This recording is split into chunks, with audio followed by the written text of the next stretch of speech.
Hi guys, আমি আরোহী। আজকে তোমাদের সাথে শেয়ার করবো একটা রান্নার ভ্লগ। আমার দাদা সকাল সকাল বাজার থেকে ফ্রেশ ফ্রেশ পুঁই শাক নিয়ে চলে এসেছিল। এগুলোকে এখন কাটা হচ্ছে।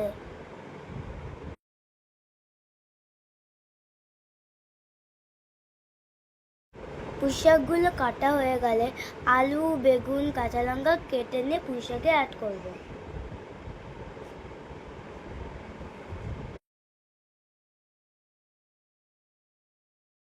এবার কড়াইতে তেল দিয়ে 5 ফোড়ন আর শুকনো লঙ্কা ফোড়ন, এবার আদা বাটা দিয়ে দেবো।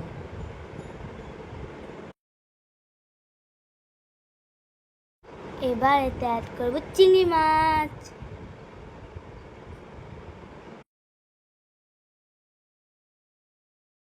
পরিমাণ মতো হলুদ দিয়ে নাড়াচাড়া করে নেব।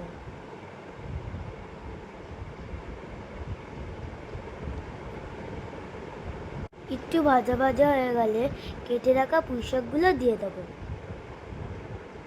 আমার মা পুঁই শাক খেতে ভালোবাসে, তাই আমার দাদা পুঁই শাক নিয়ে চলে আসে।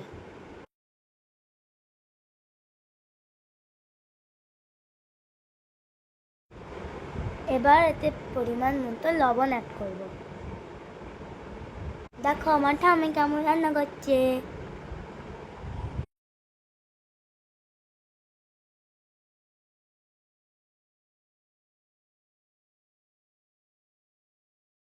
ভালো করে রান্নাটা ঢেকে ঢেকে করতে হবে, এতে কোনো জল অ্যাড করা যাবে না।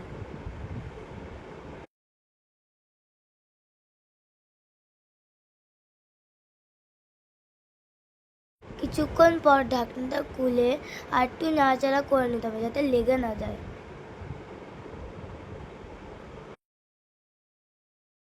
এবার লো ফ্লেমে দিয়ে পুরো রান্নাটা কমপ্লিট করব।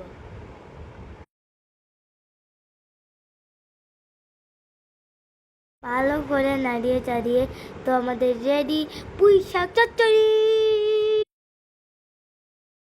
আজকের জন্য এই পর্যন্তই। অন্য কোনো ভিডিওতে আবার দেখা হবে। বাই।